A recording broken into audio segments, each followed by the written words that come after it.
volta a falar da tragédia no litoral. As buscas por sobreviventes na área mais afetada pela tragédia em São Sebastião, no litoral norte de São Paulo, entram no 7º dia hoje. Já são 57 mortes confirmadas. E para discutir os impactos ambientais após as chuvas excessivas, a gente conversa agora com Elisângela Ronconi, professora do curso de Engenharia Ambiental e Sanitária da FMU. Seja bem-vinda, professora. Muito obrigada por participar do Jornal da Manhã. Já vou emendando aqui a minha pergunta. Impactos ambientais e sociais também, que são enormes. Bom dia, Elisângela, minha xará, bom dia, Vitor.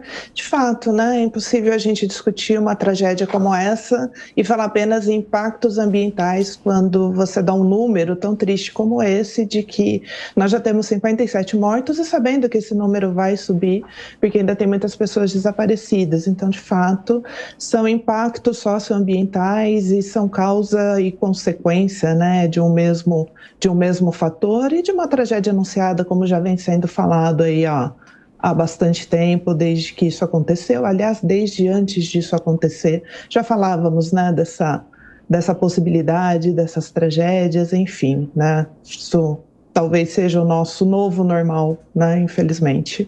Pois é, queria que a senhora detalhasse justamente isso, professora. Por que a tragédia anunciada? É algo que vai passar a acontecer com cada vez mais frequência, chuvas com intensidade cada vez maior, como foi essa de São Sebastião, que é a maior chuva já registrada na história do Brasil, né?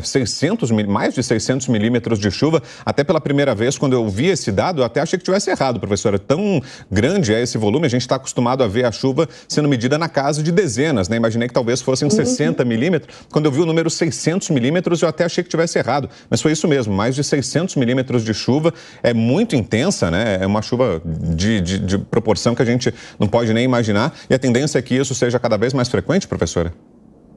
Então, Vitor, de fato, também quando eu vi o número, Bertioga, foram 683 milímetros em 24 horas, eu falei, gente, imagina, isso é impossível, né? Isso não existe, não tem como a gente ter 683 milímetros de chuva em 24 horas. A verdade é que esse fator, né, decorrente das mudanças climáticas globais, isso já vem sendo falado, isso já vem sendo discutido há muito tempo, né? Os relatórios do IPCC, ele já vem falando, já vem apontando as regiões onde a gente tende a ter esses aumentos excessivos de chuva, essas chuvas extremas, né, cada vez mais recorrentes e cada vez mais severas, cada vez mais intensas. Antes, quando a gente discutia, né, sobre esses aspectos, a gente pensava, imagina, as chuvas tão intensas assim. Bom, primeiro, nós nem pensávamos numa intensidade como essa de chuva. Isso, de fato, é algo totalmente fora de qualquer medição, de qualquer realidade do que a gente já teve. E pensávamos, não, houve uma chuva severa, outra chuva como essa, só daqui 100, só daqui 150 anos, né? E, de repente, essas chuvas, elas estão se tornando quase que, né? E numa mesma década, a gente vê vários eventos extremos de chuvas como esse. Então, os estudos, né, sobre mudanças climáticas globais, as pesquisas, os relatórios do IPCC já apontavam para isso. Não sei se vocês se lembram, mas quando saiu o relatório do IPCC, o último, em 2021, o relatório diz que nós iríamos ver, né, ainda neste século, né, eventos climáticos severos, eventos climáticos extremos, como nunca antes registrados na história da humanidade. Quando eu peguei esse relatório que eu li isso, né, você chega a ter até uma angústia, né? Fala, gente, mas como assim? Que eventos seriam esses? Como será que vai ser isso, né? Mas aí a gente sempre pensa, né? Vai ser, né, a longo prazo, vai ser daqui 20 anos, vai ser lá para a década, vai ser em 2100, né, nesse século, vai ser em 2100. E, na verdade, não, infelizmente é 2022, e nós estamos vendo esses eventos climáticos severos, não é só no Brasil, né, enquanto aqui, na região sudeste, essas chuvas extremas, a região sul está sofrendo com a seca extrema, né, perda bilionária na agricultura, e quando a gente vai para outros países, Estados Unidos, por exemplo, eu estava vendo na TV outro dia uma temperatura mínima que poderia chegar a menos 80 graus, né, então a gente tem visto, na verdade, em todo o planeta, né, essa extremidade, né, de ações climáticas, de temperaturas, de chuva e de tudo mais, que ocasiona, sem sombra de dúvidas, impactos ambientais, mas principalmente tem um impacto muito severo na vida das pessoas, né? E no caso do Brasil, em casos como esse que a gente está vendo em São Sebastião, mas que já aconteceu aqui em São Paulo, aconteceu em Pernambuco, sul da Bahia, Petrópolis, no ano passado, sempre os mais afetados são as pessoas que estão, de alguma maneira, em situação de vulnerabilidade social, porque são as pessoas que estão morando nas encostas, que estão morando nas áreas de risco. Então, são sempre essas as pessoas que, além de todas as perdas materiais, muitas vezes acabam pagando com a própria vida, né, em função de tragédias, né, como essa. Professor, ou seja, falta aí um planejamento urbano já sabendo que essa situação pode se agravar ao longo dos anos, que a gente tem visto isso. A professora mesmo falou de cidades que foram atingidas ao longo do tempo com uma tragédia como essa, que foi tão grande, e a falta de investimento em novas tecnologias e também aliada, né, à aceleração aí de mudanças climáticas. Tudo isso torna a previsão do tempo mais imprecisa também, então por isso tem que investir tanto em tecnologia quanto, né, no planejamento urbano. Na verdade, acho que agora o planejamento urbano, a engenharia, a gente vai ter que rever tudo aquilo que a gente conhece, né, até hoje. Quando a gente faz um projeto de engenharia, por exemplo, para drenagem urbana, os dados hidrológicos que são usados para fazer os cálculos de dimensionamento, do escoamento e de todos os fatores necessários, a gente usa séries históricas. Muitas vezes um projeto é feito usando uma série, né, coesa, de mais de 100 anos de dados, só que são de 100 anos anteriores. E há 100 anos atrás não chovia 680 milímetros, né, em 24 horas, acho que foi na região de Petrópolis do ano passado, acho que foi algo em torno disso, foram 500 e poucos milímetros também. Então, na verdade, acho que agora os projetos de engenharia, eles precisam ser voltados a essa nova realidade, desses extremos climáticos, que sim, de fato, eles vão continuar a acontecer, eles vão ser cada vez mais recorrentes e cada vez, acredito, infelizmente, que cada vez mais seremos surpreendidos por eventos como esse. Isso nunca havia acontecido antes, aí daqui a pouco vai virar um novo evento extremo que também nunca tinha acontecido antes, e esses eventos vão ser parte, né, da nossa realidade. Então, a gente precisa pensar em um planejamento urbano, né, um planejamento urbano que seja sustentável, que tenha esse olhar para essas pessoas que estão em situação de vulnerabilidade social, que são sempre as pessoas que serão as mais afetadas. A gente tem visto que não são só elas, né, mas são sempre as mais afetadas, e a gente precisa pensar, você fala em novas tecnologias, muitas vezes a gente pensa em novas tecnologias, né, em algo extraordinário, algo que ainda não existe, inovações que dependem, né, de muito investimento, e na verdade quando a gente pensa em mudanças climáticas globais, isso vem sendo discutido já pela ciência há bastante tempo, né, o enfrentamento da crise climática pelas cidades, a resiliência urbana. Então já existem, né, modelos, já existem projetos, já existem propostas, né, do que a gente chama de soluções baseadas em ecossistemas. Então seria, na verdade, a gente ter um novo olhar para esse planejamento urbano. Então não basta a gente investir em planejamento urbano, mas fazer o investimento que a gente fez até agora, da maneira como a gente conhece até agora. Isso está se tornando obsoleto, né? Isso está se tornando ineficaz. Então a gente precisa ter um planejamento, mas voltado a esse novo olhar, né, dessa nova realidade das mudanças climáticas globais e pensando nas cidades, né, de uma maneira mais integrada entre os seus elementos naturais e os seus elementos não naturais. Agora, professora, até em linha com isso que a Elisângela levantou agora em relação à previsão do tempo, a meteorologia, ela tem condições de prever chuvas tão intensas quanto essa que atingiu São Sebastião? E essa, inclusive, de São Sebastião, ela já tinha sido prevista, já estava no radar das autoridades e, olhando para o futuro, dá para prever chuvas como essa?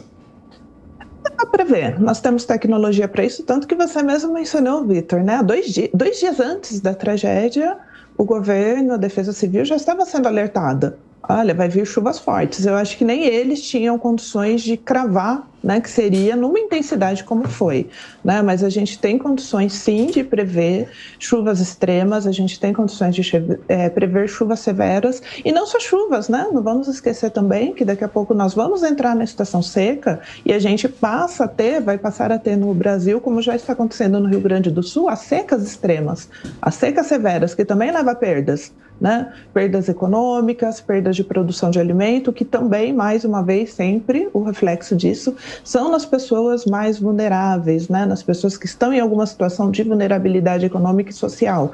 Então, a previsão do tempo, ela é capaz, ela pode não ser tão precisa. Olha, vai chover 700 milímetros, 500 milímetros, mas é possível a previsibilidade de chuvas intensas e num curto período. E a partir dessa previsibilidade, então, que as áreas que estão sujeitas, né, a esses eventos, e onde existe pessoas morando em áreas de risco, pessoas em situação de vulnerabilidade, que haja um planejamento, que é o que nós estamos ouvindo agora, né? O pessoal já começa a falar em lugares como nunca pensamos, como São Sebastião, que é uma área extremamente turística, em sirene, treinamento, pontos, né, de acolhimento, pontos de apoio em situações de tragédia.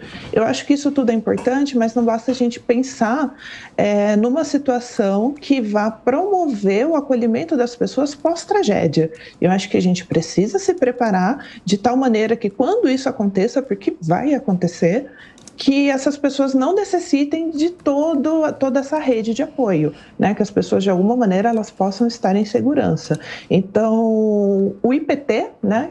Ele já tem mapeado, não só no estado de São Paulo, não só nessa região, a gente já tem um mapeamento de onde estão as áreas de risco, né? Isso já tem sido noticiado, tantos milhões de brasileiros moram em alguma área de vulnerabilidade, em alguma área de risco. Então, também é preciso, né, agora que o poder público, né, e eu espero que isso aconteça, e que isso aconteça a curto prazo, porque não adianta a gente se planejar para daqui 10, 20 anos, em 10, 20 anos eventos como esse ainda vão acontecer, né, que a gente comece esse processo antes mesmo de ter toda essa questão da rede de apoio, que a gente comece também, de alguma maneira, a ter um preparo, a ter um planejamento, a ter uma remoção dessas pessoas, a ter o assentamento dessas pessoas num local de segurança. E eu não estou dizendo, então, que a gente tem que tirar as pessoas de onde elas estão e levar para outros pontos distantes. As pessoas, elas têm também, né, uma relação afetiva com seus territórios, então a gente não pode simplesmente pegar essas pessoas e removê-las, né, como se, né, elas fossem uma caixa que a gente tira de um lugar e leva para outro canto. Não é isso que eu estou dizendo, mas a gente também não pode permitir que essas pessoas continuem, né, nesse risco extremo, pelo simples fato de não terem outras possibilidades e outras opções de moradia, porque ninguém está na área de risco porque quer. Ah, nossa, meu sonho sempre foi morar na área de risco. É óbvio que não é isso. Muitas vezes essa é a única possibilidade de moradia. E quando acontece uma tragédia como essa pessoas não têm condição de se deslocar para um local mais seguro. Então, muitas vezes, acontece o quê? Elas vão ocupar outras áreas de risco. E a gente vai vendo esse ciclo se repetindo ano após ano, né? Evento após evento. Isso sempre acontece. Ano passado, Petrópolis, esse ano São Sebastião. Qual será o próximo, né? A gente já começa a pensar nisso. Onde será a próxima tragédia? Quem serão os próximos afetados? Isso é muito triste, né? Pensar nisso. É isso mesmo, né, professora? É previsível, ou seja, então ações precisam ser tomadas. A professora disse sobre sirenes. Lá, até então, não tem sirenes em São Sebastião. Ou seja, a Defesa Civil fez um alerta. Se tivesse sirenes, muitas coisas poderiam não ter acontecido, digamos assim. Então, agora esse é um momento, volto a dizer, de investimento, de preocupação com a população e pensar mesmo no dia a dia, porque é uma tragédia que pode acontecer amanhã, depois de amanhã, vai ser recorrente. Vai ser recorrente, né? Aliás, ontem na cidade de São Paulo estava vendo, né, áreas de enchente. Eu olho pela janela, as mudanças climáticas estão batendo à nossa porta, né? A gente não precisa olhar para São Sebastião. Nós que moramos em São Paulo, por exemplo, basta a gente olhar pela janela e isso, né, está aí, né, para que todos não tenham nem como fazer essas negativas. Não, imagina, isso não existe. Existe, está acontecendo, está sendo agora, né? Está sendo inclusive antes do que os cientistas previam que pudesse acontecer. E aí eu insisto, Elisângela, que esse novo planejamento, esse novo olhar, que tudo isso não seja apenas pensando em remediar pós-tragédia, né? Que a gente seja capaz de trabalhar na prevenção dessas tragédias e que a gente seja capaz de fazer um planejamento urbano de maneira sustentável. Como eu falei, não basta, a gente não pode continuar fazendo os projetos de engenharia como a gente fazia, né, há 10 anos atrás, né? A gente precisa começar a ter esse novo olhar para a engenharia, ela precisa ser uma engenharia sustentável, os projetos precisam levar em consideração a infraestrutura verde, que isso é um fator, né, primordial para a gente amortizar os eventos, né, tão intensos, né, dessas chuvas, no solo principalmente. Então isso consequentemente reduziria o impacto de deslizamentos de terra, reduziria o impacto da dimensão de enchentes, né? Não basta a gente construir reservatórios, isso é uma coisa que a gente faz até hoje, né? A gente, tem problema de enchente numa determinada região, vamos fazer um piscinão. Né? O piscinão não é mais uma opção viável, não é mais uma opção sustentável. E ele se torna obsoleto em pouco tempo, porque a gente vai dimensionar um piscinão para a realidade que a gente conhece hoje e de repente vem uma chuva de 600 milímetros. Né? Então, de que vai adiantar esse equipamento urbano? Né? Então, na verdade, que esse novo olhar, né, da resiliência urbana, que esse é o termo muito utilizado pela ciência, a resiliência urbana mediante, né, a crise climática, a crise ambiental, ela precisa ser urgentemente implementada no Brasil. Muito bem, conversamos com a minha xará, Elisângela Roncone, professora do curso de Engenharia Ambiental e Sanitária da FMU.